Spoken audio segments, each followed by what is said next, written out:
when that lake gets quiet, you just can't believe it, what a mirror it is. And you think to yourself, how does God ever make it that clear? You know, I sit out here and I look out there and I think, you know, there's so many people in this world that don't even know this exists. I think what I love the most out here are the sunsets, looking out from the east shore here out over the island to Mount Spokane. They're just beautiful. I mean, to me, all the beauty in the world is right here. Many moons ago, following the Great Ice Age and the forming of the area's many lakes, the Kootenai Indian tribe, which fished these waters, named their lake Tessemine, or Lake of the Spirits. A romantic legend that began with the Kootenays was nurtured by the white settlers who came here and is still told today. There is more than one version of this legend. One story, a beautiful young Indian princess named Dancing Flower is in love with a young chief from another tribe, Running Wolf.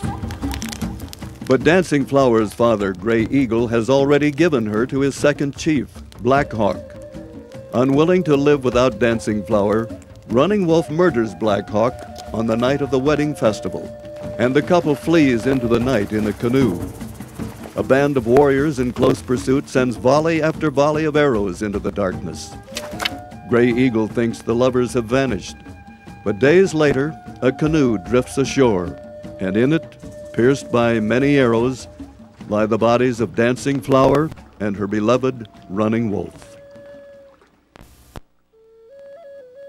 Another myth has the couple joining hands and leaping from a cliff overlooking the lake, now referred to as Lover's Leap. Indians are said to have believed the evil spirit Tessemine had carried them away.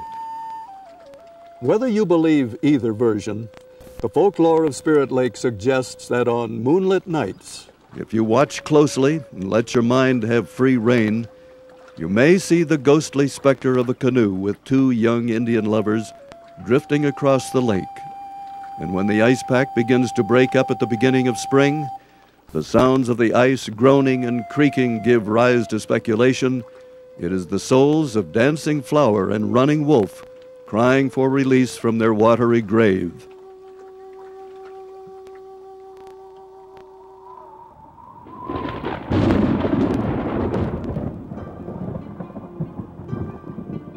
How did Spirit Lake come to be? Many of the lakes in our region were formed during the Great Ice Age about 20,000 years ago. Spirit Lake is actually a remnant of receding glaciers. During the melt, glacial debris dammed the mouth of the valley along the glacier's path, creating the lake. When the ice dam holding back Lake Missoula broke free, the Great Flood reshaped much of the area surrounding the lake. The geologic forces left Spirit Lake with a sealed clay bottom. The lake is fed by the snows that blanket Mount Spokane, rushing down Brickle Creek during the spring runoff. Longtime residents like Mildred Woolen recall that heavy snowfall was a given in the valley in which Spirit Lake lies. We always had the dubious distinction of being called the buckle on the snow belt.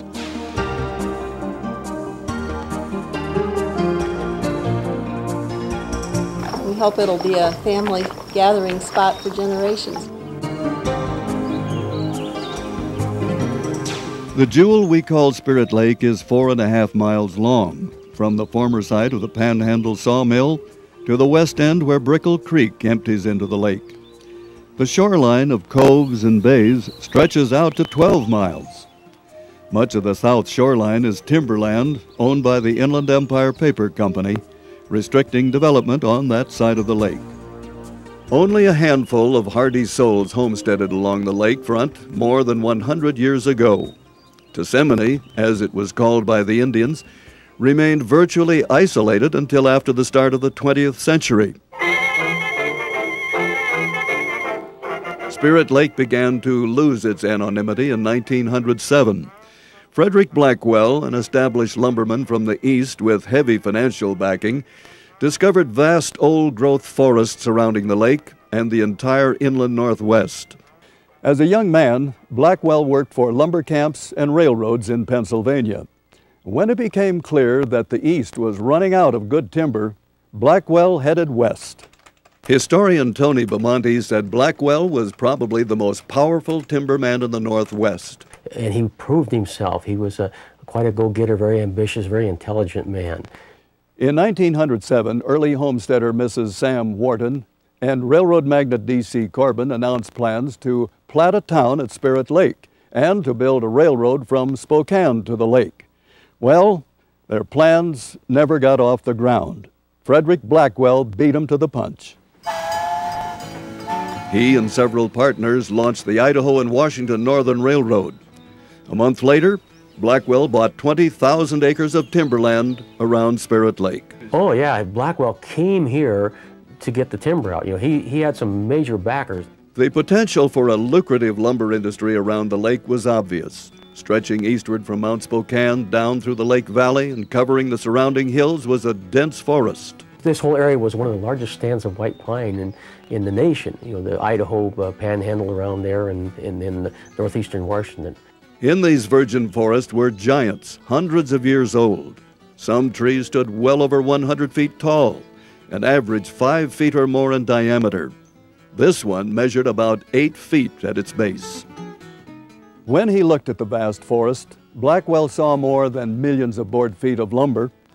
He envisioned a lumber empire with 3 major sawmills at Spirit Lake, Ione, and Coeur d'Alene. This would help make Frederick Blackwell one of the most influential and wealthy men of his time. He set in motion a series of events that would see the town of Spirit Lake grow and prosper, and the Lake of the Spirits become a haven for city dwellers who built homes on its shores.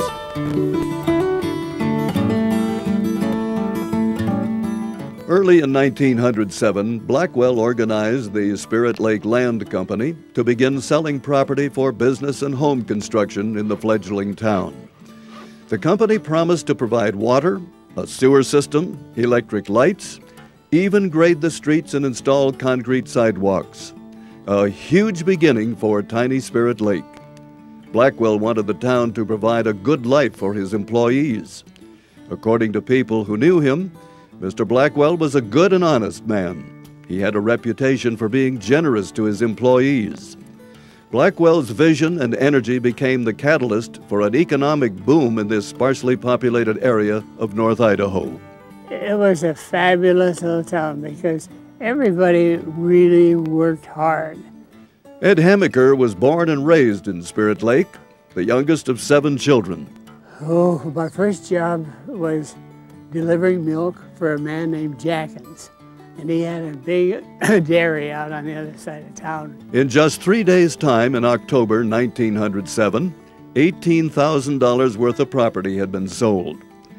Also that year, Henry Kreck became the pioneer merchant of Spirit Lake when he opened his Okanagan department store.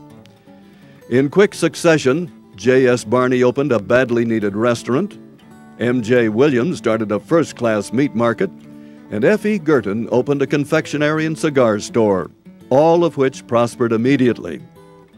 It was a busy town. Like I say, at one time there were 3 groceries. The Bank of Spirit Lake opened in a brand new brick building, and on October 29th, true to its promise, the Spirit Lake Land Company began grading Main Street. By December, a temporary school was completed where 12 children and their teacher, Miss Ethel House, began lessons. A new form of entertainment, the silent movies, began showing at the Cozy Theater. The Spirit Lake Drug Company opened the town's first pharmacy, and a 3rd general store was added to the mix. The clerks went and got the grocery. If you wanted a can of peas, and you went and got a can of peas and brought it and set it down and bagged it up and then got it ready for them to go. The customer didn't get behind the counter. November 1st, 1907 was a great day of celebration for the tiny town. Construction began on the new Panhandle sawmill designed by W.A. Wilkinson. Spirit Lake's mill was said to be the most modern mill in the country. The cost at completion exceeded $300,000. Its capacity would be 125,000 board feet of lumber per shift. The mill stood 3 stories high and covered over 10,000 square feet of ground. The mill was powered by steam, which was fueled by wood. Tall smokestacks were built to take the smoke high above the buildings. That gave the sparks a chance to burn out, preventing fires. The projected payroll of the new mill included more than 1,000 men. The only industry was run by the Panhandle Lumber Company, and most everybody worked for it or depended on their income on the company. Before the end of the year, Panhandle crews began hauling logs to be sawed from camps across the lake and around the immediate hillsides. While the sawmill was under construction, Blackwell was busy with one of his other major projects, building the Idaho-Washington Northern Railway from the state line to Spirit Lake, Newport, Ione, and on to Medellin Falls, where he was a major partner in the Portland Cement Company. Construction of the line, generally referred to as the Blackwell Road, provided jobs for 2,500 men. His railroad would be the lifeline between the 2 Panhandle mills at Spirit Lake and Ione. Between those 2 sawmills, he bought another sawmill which had the largest planer in the world at that time. It was the B.R. Lewis Lumber Company in Coeur d'Alene. Like all of Blackwell's enterprises, Spirit Lake's railroad depot was first class. It was a beautiful building made out of the choicest materials. And I remember the floor was hardwood and just a beautiful floor. He commissioned Spokane architect Kirtland Cutter to do the design work. People began riding excursion trains from Spokane to Spirit Lake for weekend and vacation getaways. The beauty of the lake persuaded some city dwellers to buy lakeshore property and build summer cabins. Happy feet, I've got those happy feet. The opening of the new sawmill meant jobs for those who had come to Spirit Lake looking for work. And it meant a large monthly payroll to spend in the new businesses on the town's main street. Businesses like blacksmith shops and tax stores, which were as important then as gas stations are today. With a thriving population from the new logging industry, saloons began to spring up. Well, the stories are that the men would go up there and stay all night and get drunk. The first business in the area, the Spirit Lake Cafe, became the White Horse Saloon in 1907. Locals say the White Horse is the oldest operating bar in the state of Idaho. If you look closely, you can find evidence of its wild reputation. Up there behind that light, you can see where a shotgun was fired, and the buckshot hit the ceiling and blew a hole in the wall. The loggers who frequented these bars often got drunk, ending up in brawls. And a lot of those fights would be fatal. They were so strong that sometimes they'd beat each other to death, and that would happen quite often. In those days, status among loggers was gauged not by how much money you had, but by how tough you were. And then times were just rough anyhow. Even when Blackwell built his line into Coeur d'Alene, the railroad, as they were going by this place called Fatty's, they uncovered 11 skeletons there. That they used to.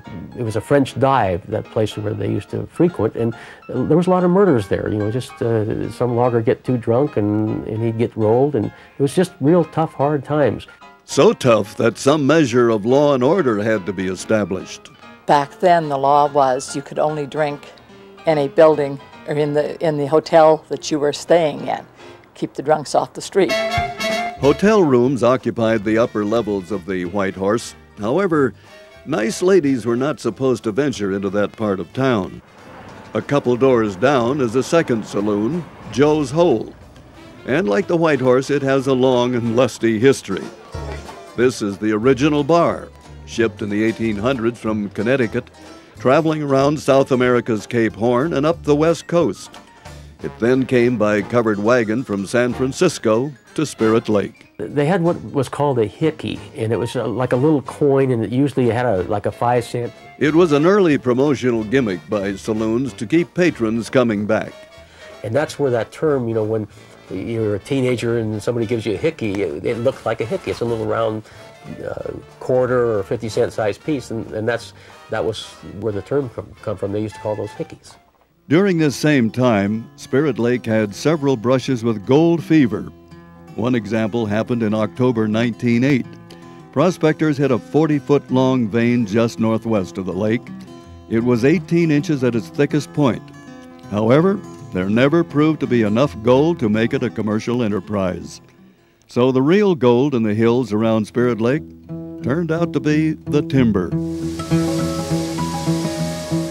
As the new sawmill began operation, loggers began cutting down the trees on Old Baldy, floating them down the mountain on a huge flume fed by Brickle Creek. I worked at the logging camps. Some longtime residents like Doc Hamaker still remember. Oh, see, they're V-shaped. And then they let the water in from the stream. And then you have to ride those down. And that was 7 miles, riding those flumes. Boy, if you don't think that isn't something, there were these V-shoots, and you got to get on that thing and start it down a hill. You got to get off in time.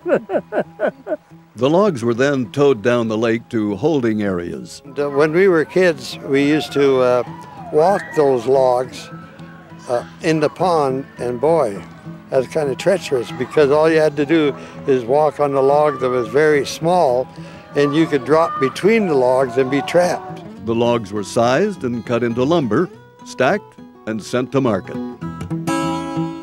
The loggers who worked in the woods on Old Baldy, later to be named Mount Spokane, were a hardy lot. They were pretty rugged guys in order, in those days, to haul logs not only by physically, but with horses and sleds. Early logging was dependent on workhorses.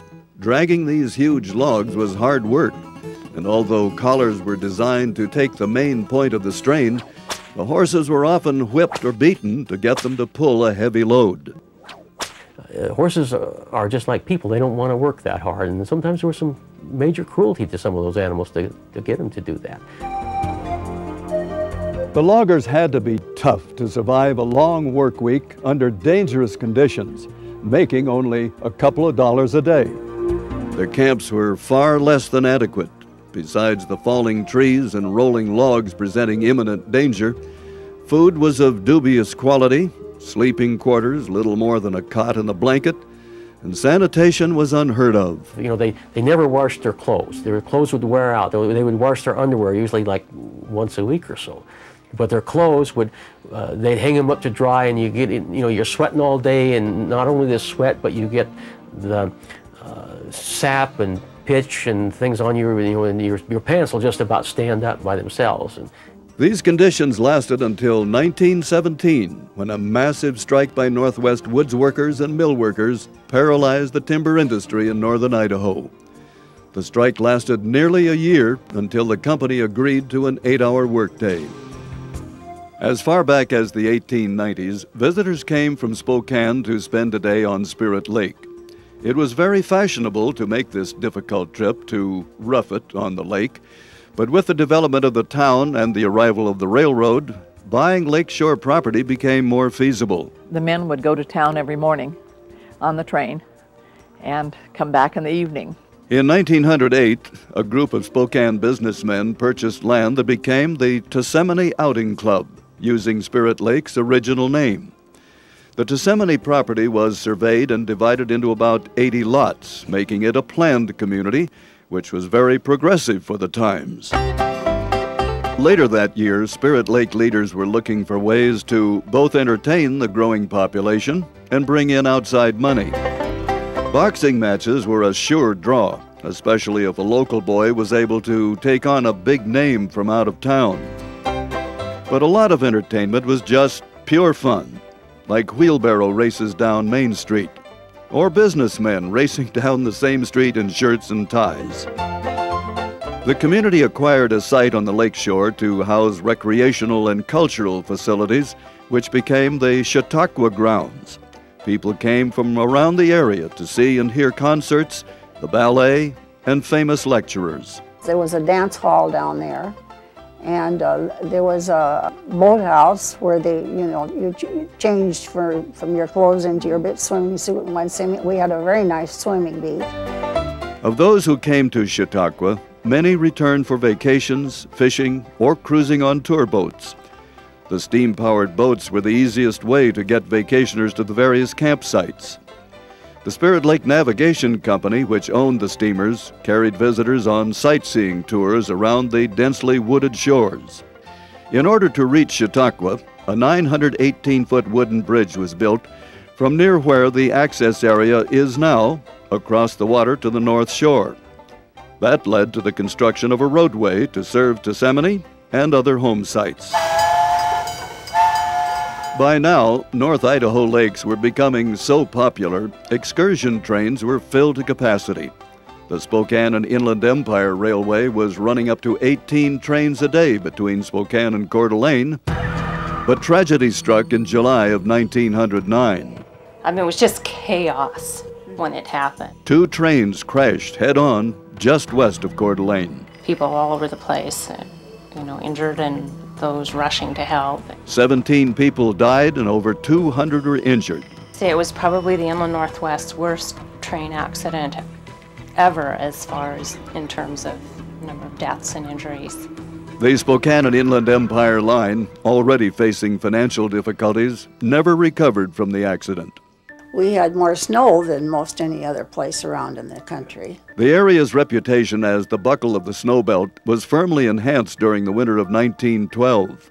Spirit Lake was virtually marooned by an exceptional snowfall. When the snow was 4 feet deep. Nothing moved in or out of the town, not even the Idaho-Washington Northern trains, which delivered a most crucial commodity, milk. At that time, there were no local herds large enough to supply the town, so people who owned a few cows sold milk to families with children. In August 1931, during the Great Depression, the Panhandle Lumber Company was dealt the first of 2 devastating blows that would ultimately paralyze the company. A fire in the lumber yard destroyed $1 million worth of wood. The catastrophe would have killed most companies, but not Panhandle. However, they were just too powerful. They just overcame the fires and just continued to grow and produce. Russell Blackwell had assumed control of the company following his father's death 9 years earlier. The Blackwell mindset was on expansion, so they continued buying more timberland in North Idaho. For the next 8 years, the Panhandle Lumber Company continued to prosper, remaining the reason for the town's existence. And we lived up on Brickle Creek.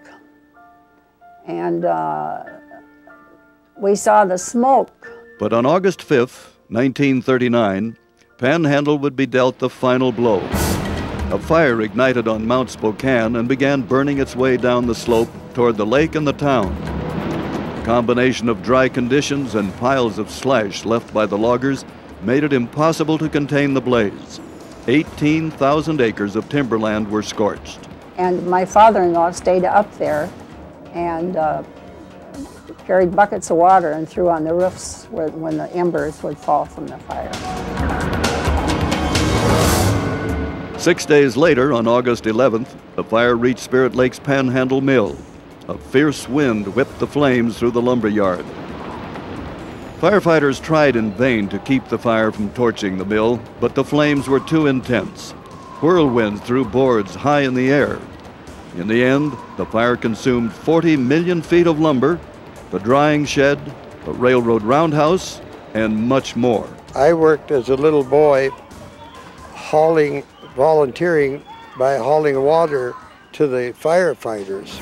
As the flames grew closer to town, residents began to move their possessions into the street, hoping to get transportation to a safer place. And my father, I remember saying, okay, we have to load up the truck. We got to get out of this town. So that's what we were doing. We were loading furniture on a little pickup that we had, but the fire stopped just at the base of the town, so we survived. Within weeks, the Panhandle Lumber Company and the town of Spirit Lake were literally out of business. It was devastating to the people who lived here because that was their livelihood, working in the lumber company. Basically, it wiped out the town's economy. Frederick Blackwell's vision of his company town had gone up in smoke thanks to one of nature's rampages. The town sprang back a bit in the 40s when Farragut Naval Training Station was built at Bayview on Lake Pend Oreille. Many of the officers' wives and families lived in Spirit Lake. A retreat was built on the south shore of the lake, where officers were treated to a little R&R before returning to the war. After World War II, Spirit Lake's population dipped to about 600 people. It became a quiet community once again. Hidden among the trees behind the East Shore's rocky beach was a mink ranch, started by Charles and Bernice Larson in 1937. It provided commercial furriers with prime quality pelts of mainly mink and some fox for the fur coat market worldwide. The Spirit Lake Fur Farm continued until the 1970s, when artificial fur was developed and the wearing of animal pelts was becoming socially incorrect. Because of their natural beauty and the tales that surrounded them, Spirit Lake's two islands intrigue all who come to the lake. The smaller island lies just off to the left of Marshall Point and was called Tessemane Island. Actually, during the summer when the lake level drops, the island becomes a peninsula, an extension of the Tessemane Club property, linked together by a thin swath of sand. Most lake dwellers call it Harriet's Island, and they have some stories to tell about Harriet Hopkins, whose family moved to the island in 1936. I heard it was haunted, but... Did you really? Something like that. There was this lady named Harriet, and when people went by on their boats or trying to trespass or something, she'd like take out a shotgun and shoot it, scare them away. At the head of Spirit Lake sits a 4-acre island with a long and storied history. Over the years, it has been occupied by a number of people, including its first owner, Mr. Brickle, for whom Brickle Creek is named. Gonzaga University Jesuits used it as a summer vacation spot, erecting a chapel which later became a guest house. Arthur Velguth took possession of the Big Island in 1926. It's still referred to as Velguth Island. It's always been a source of speculation and stories about the people who lived there, including tiny Mary Canavan. She lived there year-round for at least a quarter of a century. She was quite a little character, a little bit of a thing.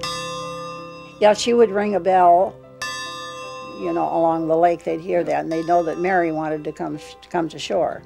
Boyhood friends Eddie Hamaker and Phil Dolan took voyages down the lake to visit Mary on Velguth Island. We would get in a little canoe, or we had just some logs together, and then paddle up there, and then we'd holler, and she'd come out and she'd say, yoo-hoo, yoo-hoo, and she'd holler at us, and gosh, we went, and she would take us in. She had something for us to eat. But she was the kindest human being I think I'd ever met in my life, outside of my mother. Lake dwellers loved motoring down to Homer Conklin's place. He bought property from the Panhandle Lumber Company just before the end of World War II and put a small store in his garage. He soon turned his property into Conklin's Resort and owned it for 30 years. The 50s and 60s brought more water enthusiasts to Spirit Lake, people who wanted to combine the beauty of the lake with their favorite sport. Water skiing became an addiction to many on the lake, and youngsters found ways to entertain themselves, Tarzan style. Resorts like Silver Beach, Settlemyres, and Conklin's were packed with vacationers. And we moved just for a more simple lifestyle and to slow down the pace, and this was the perfect place to be. The city of Spirit Lake was able to retain its small-town character. In the 80s, merchants created an Old West look on Main Street, preserving original buildings like the White Horse Saloon and Joe's Hole. Where the meat market once stood, the Old West hardware store is in its place. And we wanted everything to look like it had been there 100 years, so that's how we did it. The historic office building for the Panhandle Lumber Company escaped serious damage in the fire of 1939 and was moved from the top of the hill down to the banks of the mill pond in 1945. But not without a few obstacles. They got it up and going down the highway, and it took off. It was headed for the lake. Then one of the dollies fell in a stump hole. So they got it all out of the stump hole, got it going again, it took off again. Fell in a stump hole the second time. But then they were able to turn it and bring it on down here, set it down. Rod and Nancy Erickson turned the building into the Fireside Lodge, providing plenty of lively entertainment for those who favor old-fashioned music. Smoke was rolling out in the back when it started to gain on that Cadillac. I knew I could catch him and hoped to get past, and when I did, it'd be short on gas. Music greats have been known to drop in and step on stage. Charlie Ryan and his hot rod Lincoln among them. Well, they arrested me and put me in jail. I called my pop to go my bail. He said, son, you're gonna drive and drinking. You don't quit driving that hot rod Lincoln. It's a beautiful place to come. It's just a wonderful place to be right here. First you take a deep breath and then exhale 1, 2, 3. Then you'll hear the yodeling if you listen close to me. Rod Erickson is famous in his own right. He had a yodeling song that went worldwide and was in the top 10 on the country music charts in 1972. We sold more singles in the Northwest than any other record. It was up there even above the Beatles. If I could just get me a little slide. So it's fitting that someone as well known as Rod Erickson would keep the old Panhandle Mill office alive with the sounds of the past. The good Lord's tugging on my lead rope, and I'll soon be heading home. If you look out over the lake today, it has changed. People still enjoy the water, but now they have more high-tech toys. And it's got a lot of history. Good history. Never overcrowded. Here we go. Got a knot in my line and I got a fish. The lake has always been a favorite place to fish. Well, it's probably one of the best in the state of Idaho for kokanee. And view nature firsthand.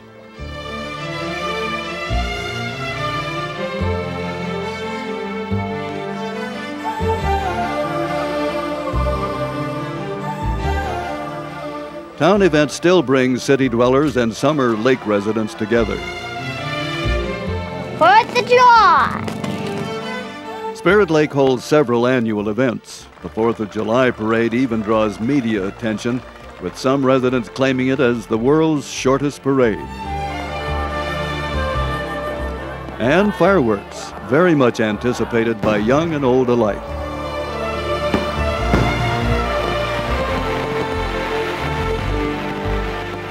A sense of community pride prevails.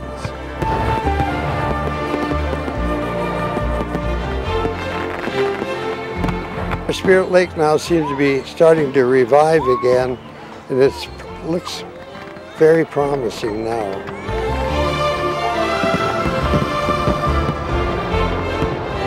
I've been to Europe, I've been all over, but I've never seen anything as beautiful as this lake.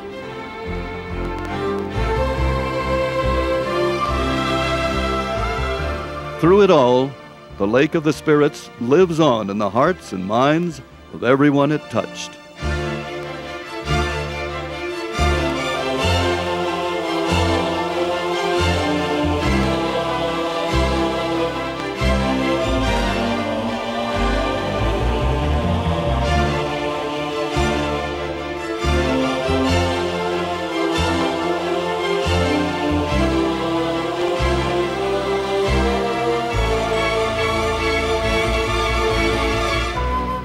There's a wonderful old town in Idaho that I, my old friends and neighbors know. Not large in size, but big in memories. This great little haven of mountains and trees. In time, its life is a century long, but its busy life is now past and gone. With a beautiful lake, fresh air and blue sky, you can live in content until you die.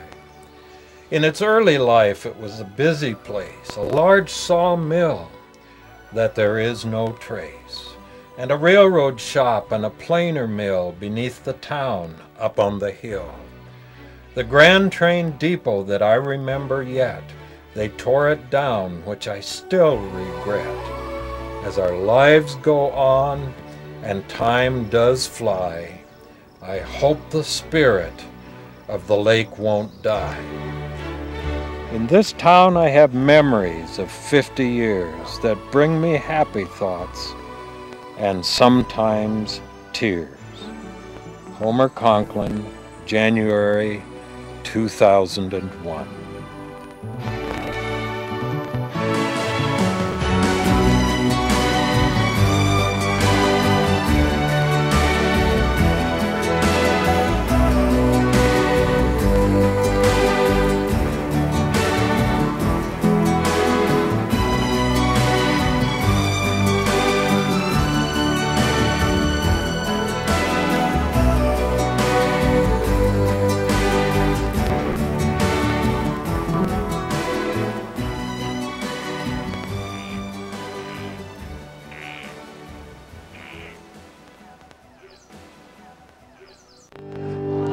High up on the mountain, boys, what do you see?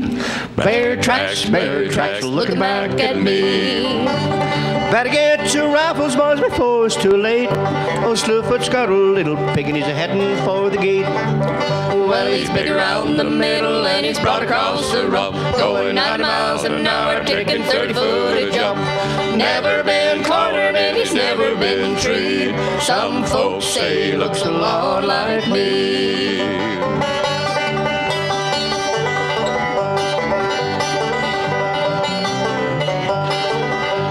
Winter's coming on and it's 20 below. River's frozen over, so where can he go? Chase him up the hollow, boy, we'll trap him in the well. Shoot him in the bottom just to hear him yell. Well, he's big around the middle and he's broad across the rump, going 90 miles an hour, taking 30-foot a jump. Never been cornered and he's never been treed. Some folks say he looks a lot like me.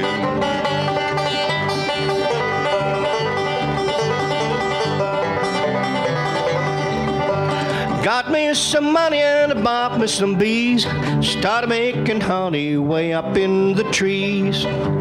Cut down all the trees cause the honey's all gone. Old Slewfoot done moved in and made himself to home. Well, he's big around the middle and he's broad across the rump, going 90 miles an hour, taking 30-foot a jump. Never been cornered and he's never been treed. Some folks say he looks a lot like me. Some folks say he looks a lot like me.